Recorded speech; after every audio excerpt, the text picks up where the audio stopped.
Assalamualaikum warahmatullahi wabarakatuh. Alhamdulillahi rabbil alamin. Wassalatu wassalamu ala ashrafil anbiya'i wa imamil mursalin wa ala alihi wa sahbihi ajmain, amma ba'du.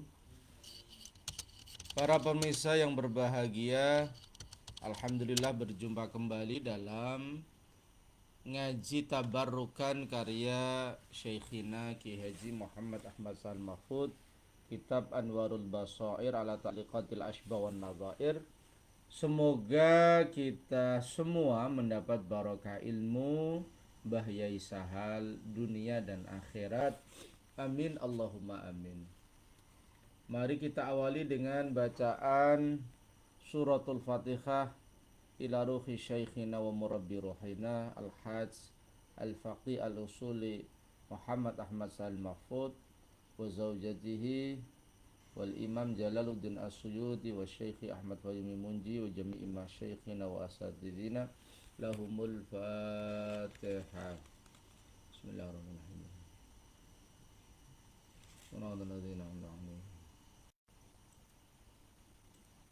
Pada kesempatan pagi ini kita akan mengkaji kaidah yang ke-21, yaitu al-fardu afdalu minan nafli. Ibadah wajib itu lebih utama daripada ibadah sunnah. Kita tahu bahwa wajib itu konsekuensinya ada pahala jika dilakukan dan ada siksa jika ditinggalkan. Fal wajibul mahkumu bisawabi fi fi'lihi wa tarki bil iqab. Wajib adalah sesuatu yang jika dilakukan mendapat thawab, pahala dari Allah, dan jika ditinggalkan mendapat iqab atau siksa. Ketika kita menunaikan sholat 5 waktu, maka Allah memberikan thawab. Ketika kita meninggalkan sholat 5 waktu, kita mendapatkan iqab. Ketika kita berbakti kepada kedua orang tua, maka kita mendapatkan pahala yang besar. Ketika kita mendurhakai orang tua, maka kita mendapatkan iqab. Pahala dan siksa ini jangan hanya perspektif akhirat. Kebaikan atau kewajiban yang kita lakukan akan mendapatkan pahala di dunia dan di akhirat. Hidup kita lebih tentram, lebih bahagia, lebih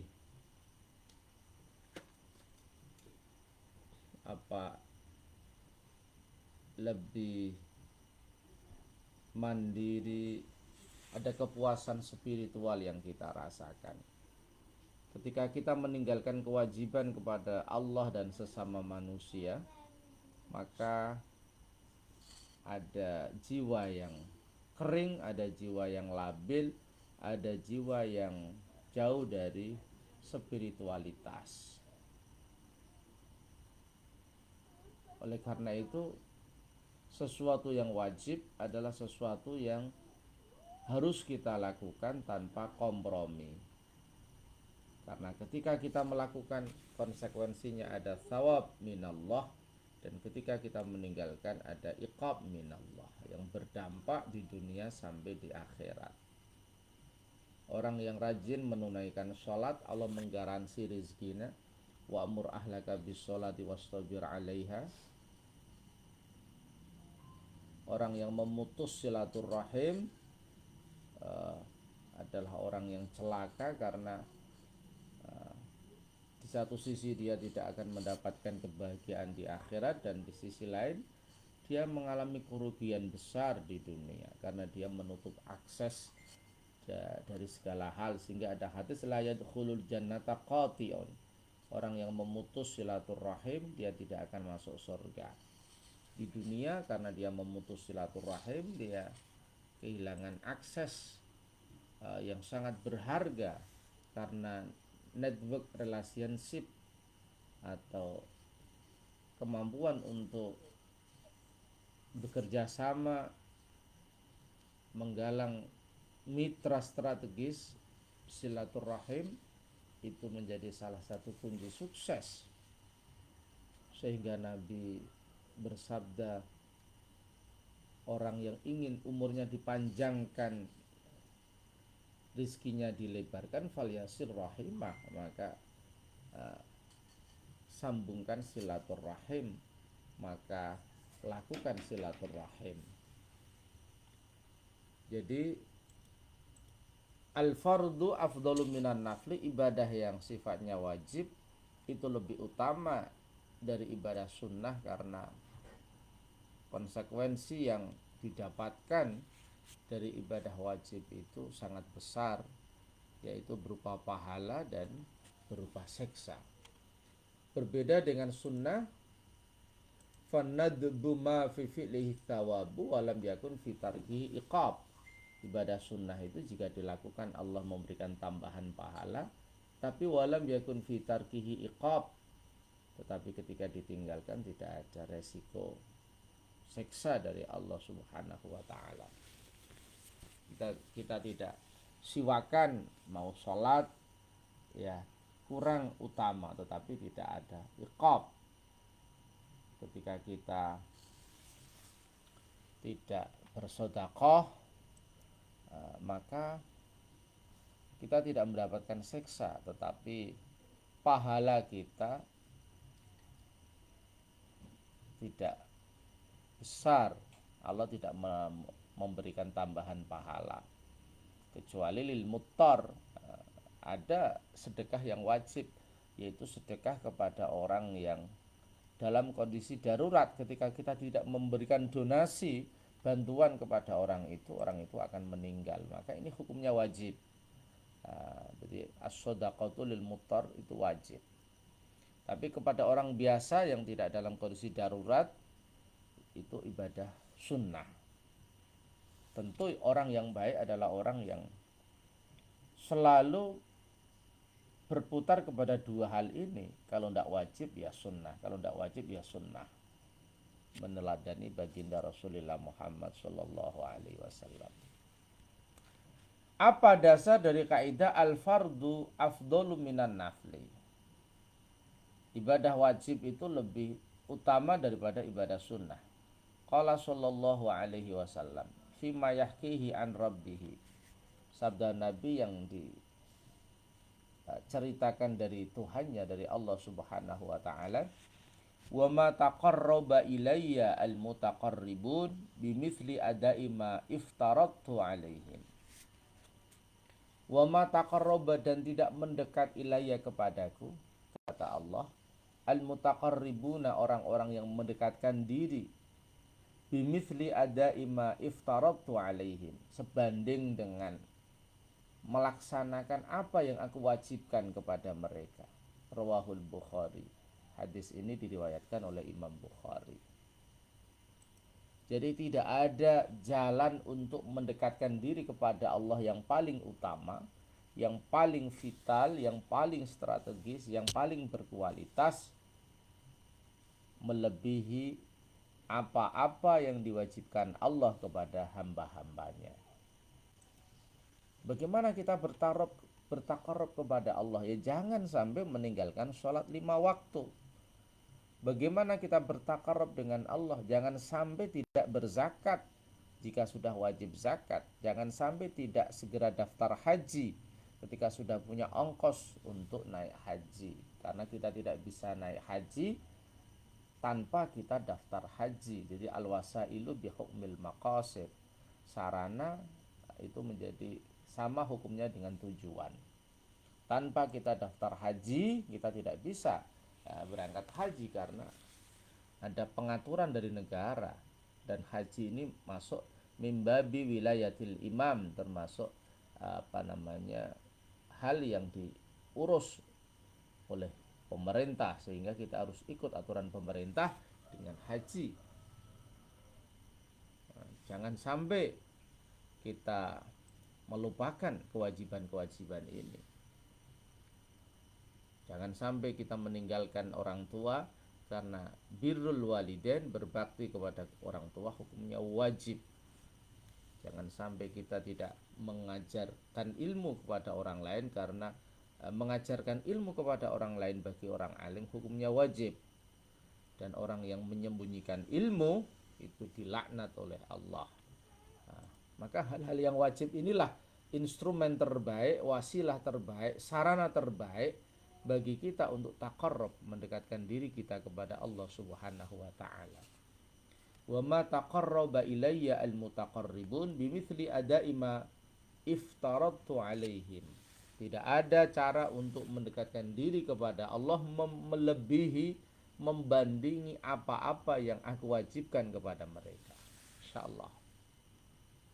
Tapi ini penting ya kita pahami dalam konteks ini ada keseimbangan antara kewajiban yang kaitannya dengan Allah dan kewajiban yang kaitannya dengan manusia. Karena Islam ini agama yang universal, agama yang komprehensif, agama yang totalitas, tidak hanya kepada Allah tetapi juga kepada manusia. Allah mewajibkan kita untuk sholat, Allah juga mewajibkan kita untuk melaksanakan amanat.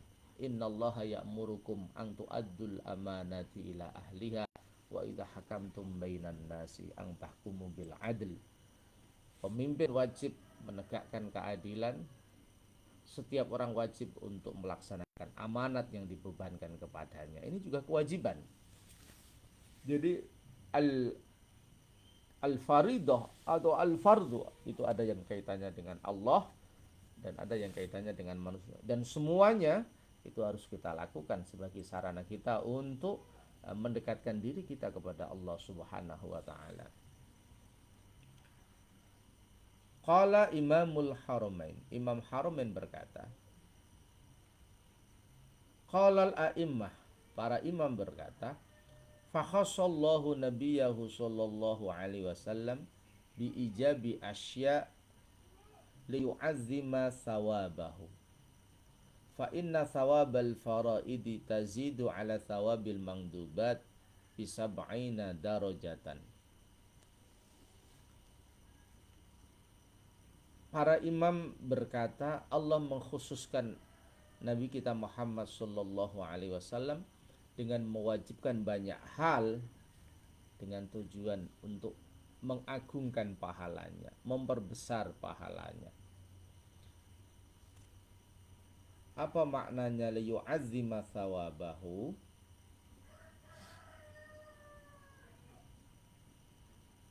Ai thawaban Nabi sallallahu alaihi wasallam.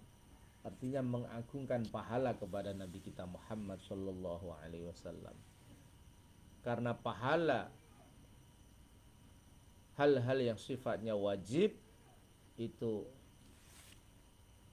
di atas hal-hal pahala hal-hal yang hukumnya sunnah bisa ba'ina darajah dengan 70 derajat. Masya Allah. Jadi hal-hal yang sifatnya wajib dibandingkan dengan hal-hal yang sifatnya sunnah itu terpaut 70 derajat.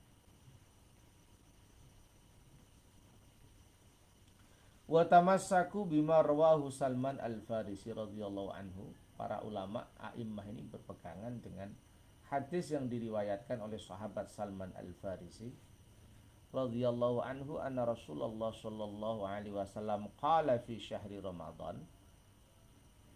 Ini hadis yang digunakan bahwa hal yang fardu itu kelipatan 70 derajat dibandingkan yang sunnah. Ini hadisnya tentang Ramadan, ai fi sya'ni Ramadan. Apa itu? Man taqarraba fihi bi khoslatin min khisalil khairi kana kaman adda faridatan fi ma siwah. Wa man adda faridatan fihi kana kaman adda sab'ina faridatan fi ma siwah. Dalam konteks Ramadan, orang yang mendekatkan diri kepada Allah dengan satu kebaikan, misalnya membaca Al-Quran, dari berbagai macam kebaikan, maka dia seperti melaksanakan ibadah wajib pada selain Ramadan, membaca Al-Quran, membaca sholawat, bersedekah, memberikan it'amul uh, shaim atau iftaru shaim, memberikan menu berbuka puasa kepada orang-orang yang berpuasa misalnya.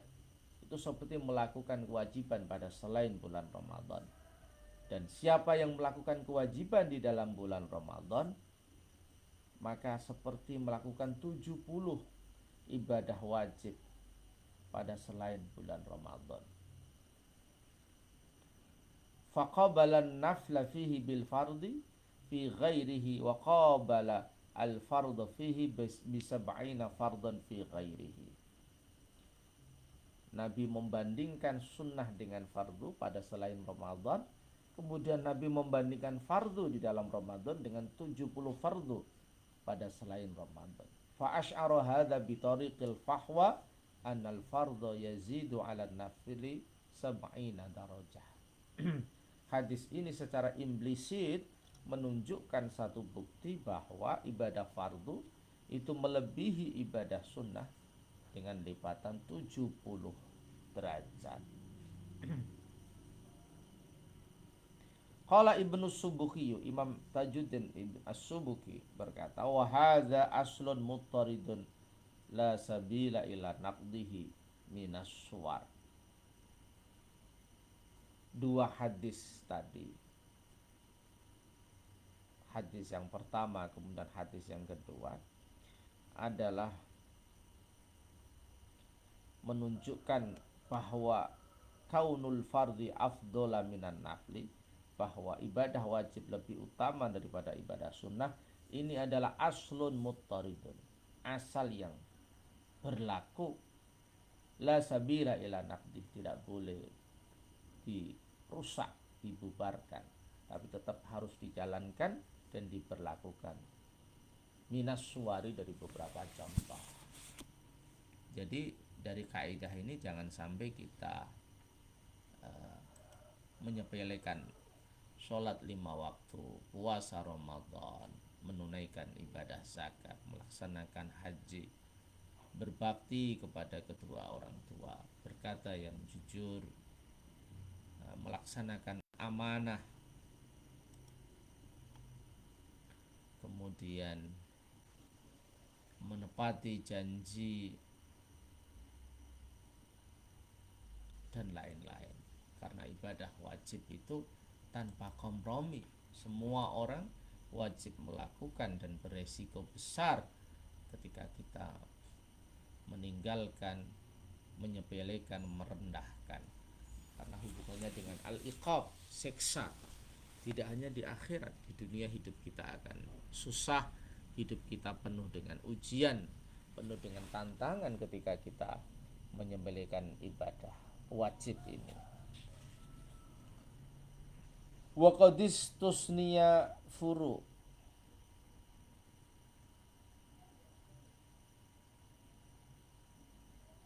kaidah al-fardhu afdalu minan nafli ini ada beberapa pengecualian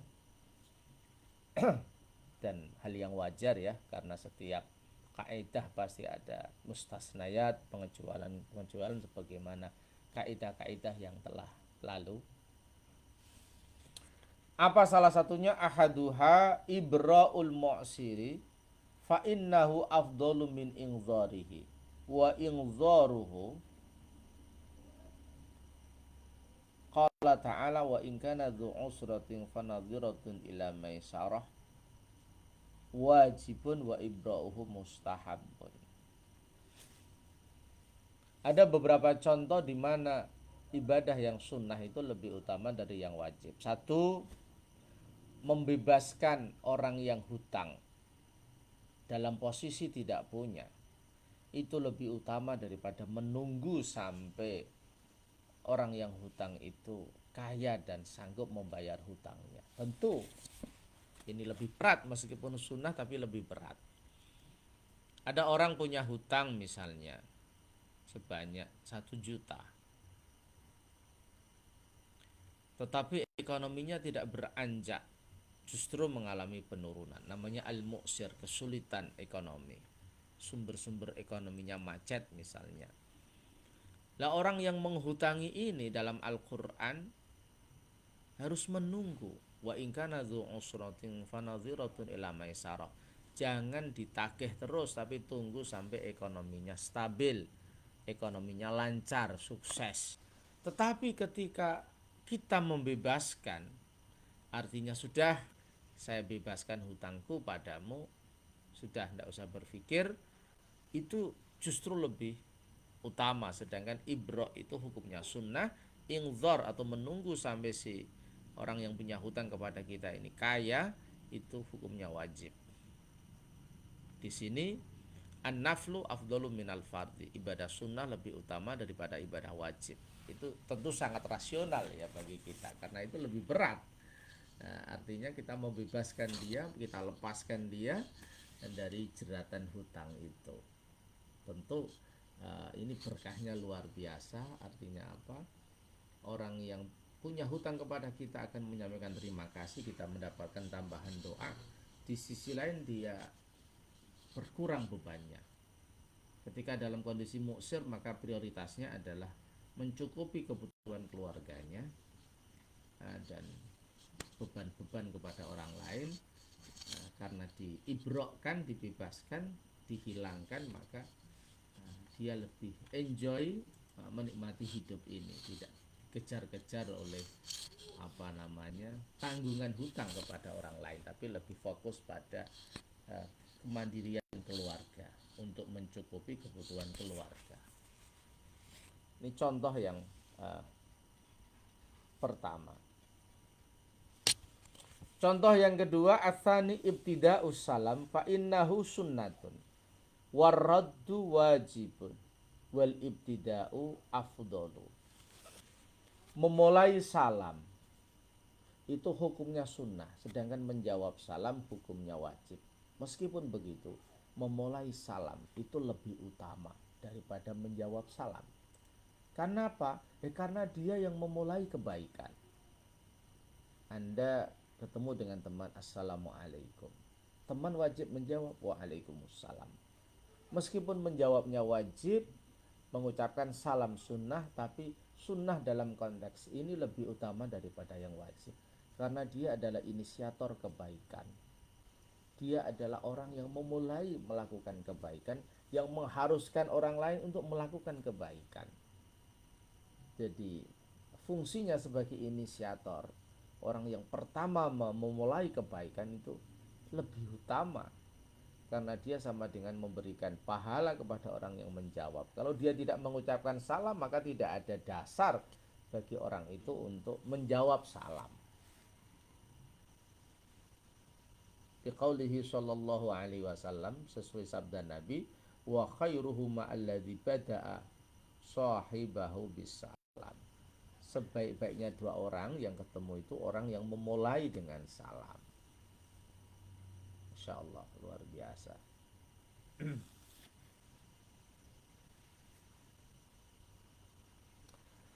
Ats-tsalitsu, contoh yang ketiga.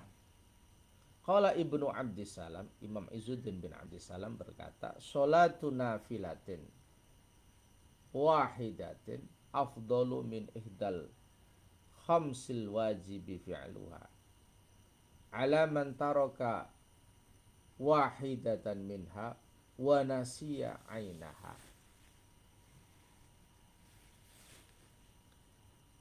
Sholatu nafilatin wahidah, satu sholat sunnah.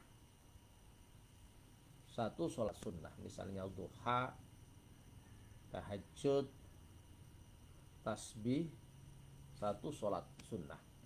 Itu lebih utama daripada salah satu sholat 5 yang wajib kita lakukan. Tapi alaman taroka wahidatan minha wa nasiya ainaha, bagi orang yang meninggalkan satu dari sholat 5 waktu itu yang wajib dan dia lupa. Ainaha, sholat apa yang dia tinggalkan?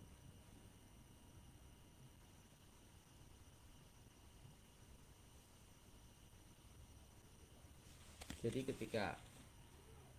ketika orang dalam konteks qadha sholat ya, yang ada dalam kitab-kitab fikih itu, salah satu syarat mengqadha sholat itu harus tahu ainnya. Apa yang dia qadha? Harus ditakyin, ditentukan sholat apa yang ditinggalkan. Berapa kali meninggalkan. Nah, orang yang meninggalkan sholat, salah satu sholat, tapi dia lupa, nah, sholat yang mana yang saya tinggalkan sehingga harus diqadha, itu kata Imam Izzuddin bin Abdissalam lebih utama satu sholat sunnah.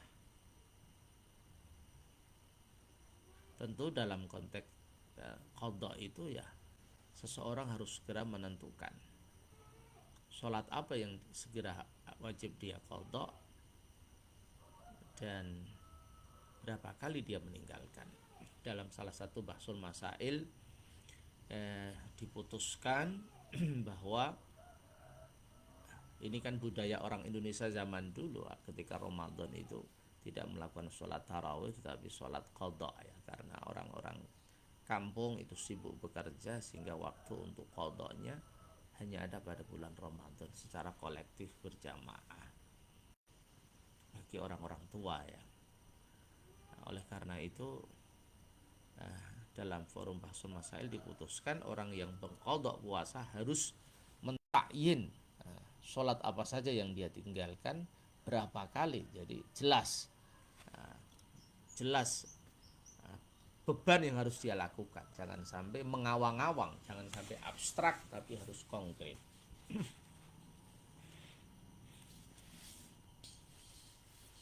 Ar-rabi'u, contoh yang keempat, al-adzanu sunnatun wa huwa ala marrajahu Nawawi afdalu minal imamah. Ai bi alam takun huna man tasihhu imamatu illa syakhsan fahiya fardu ainin alaihi binaan ala anal jama'ata fardu ainin. Azan itu hukumnya sunnah, tetapi meskipun sunnah, sebagaimana pendapat yang diunggulkan Imam Nawawi, dia lebih utama daripada menjadi imam.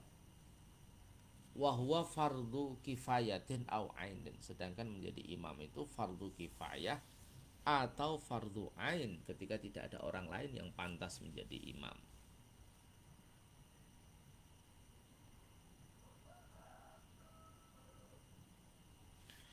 Kenapa? Ya karena azan ini efeknya luas. Kalau kita analisis, azan itu efeknya luas. Dia membangunkan dan membangkitkan. Dia membangunkan orang yang baru tidur, dia mengingatkan orang yang baru bercengkrama,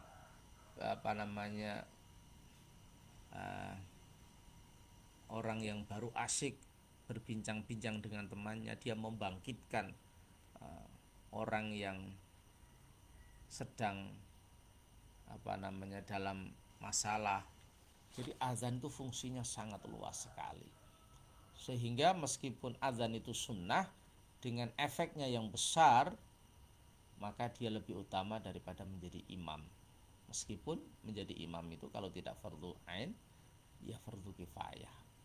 Jika banyak orang yang pantas menjadi imam menjadi fardu kifayah, ketika hanya dia yang bisa menjadi imam karena bacaan Qur'annya baik, maka itu menjadi fardu ain.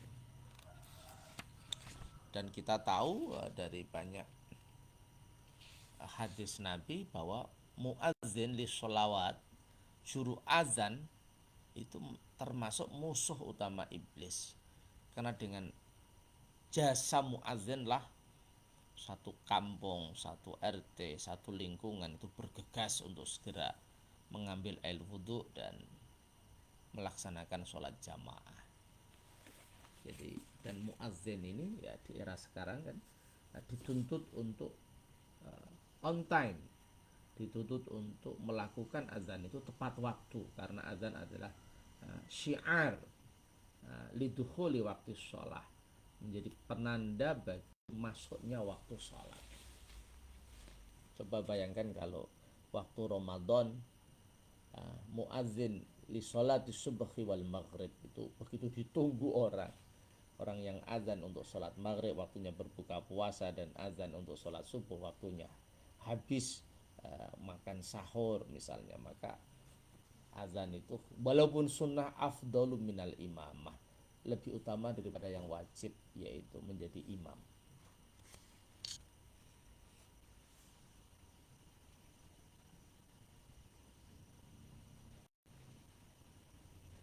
Al-khamis, contoh yang kelima yang mengecualikan kaidah al-fardu afdalu minan nafli, al-wudu'u qabla al-waqti sunnatun wa wa afdalu minhu fil waqti.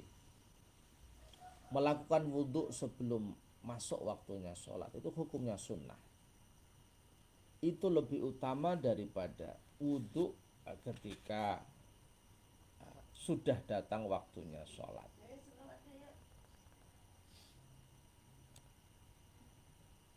Jadi salah satu ciri orang yang baik itu yang tadhirus sholat ba'da sholat, selalu menunggu sholat setelah menunaikan sholat.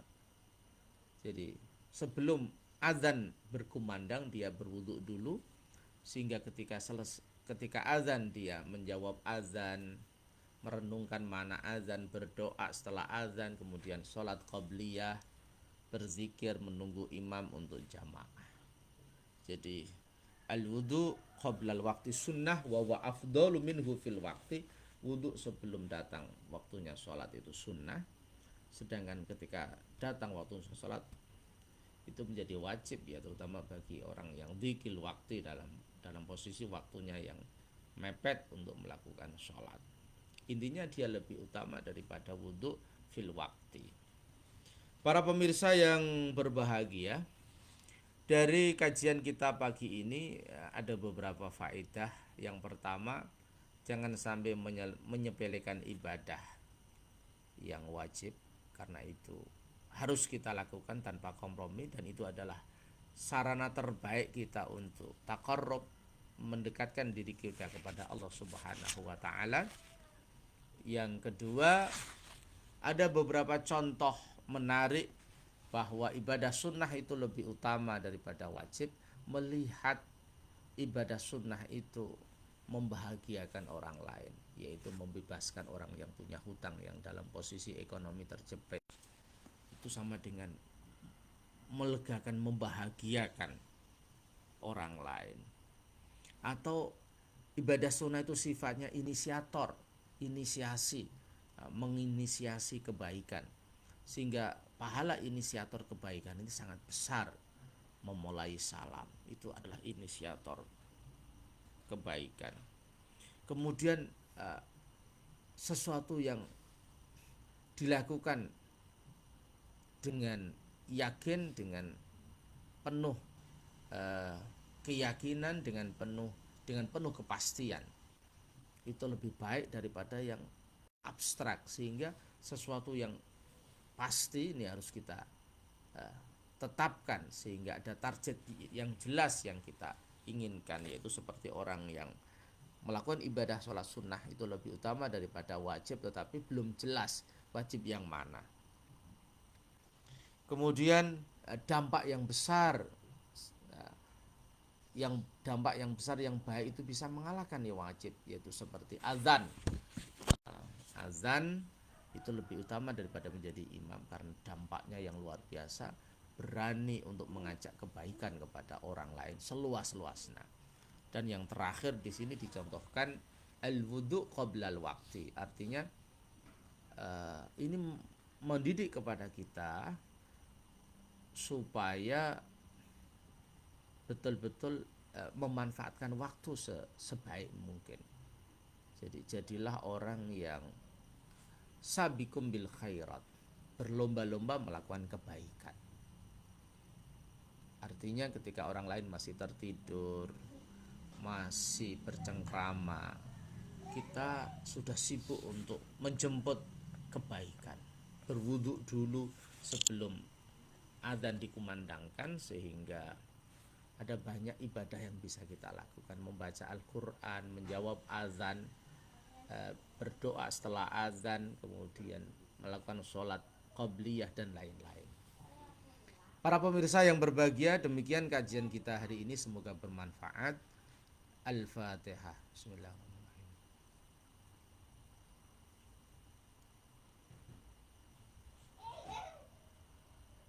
Demikian kurang lebihnya mohon maaf, wal afu minkum, wallahul muwaffiq ila aqwamit thoriq. Assalamualaikum warahmatullahi wabarakatuh.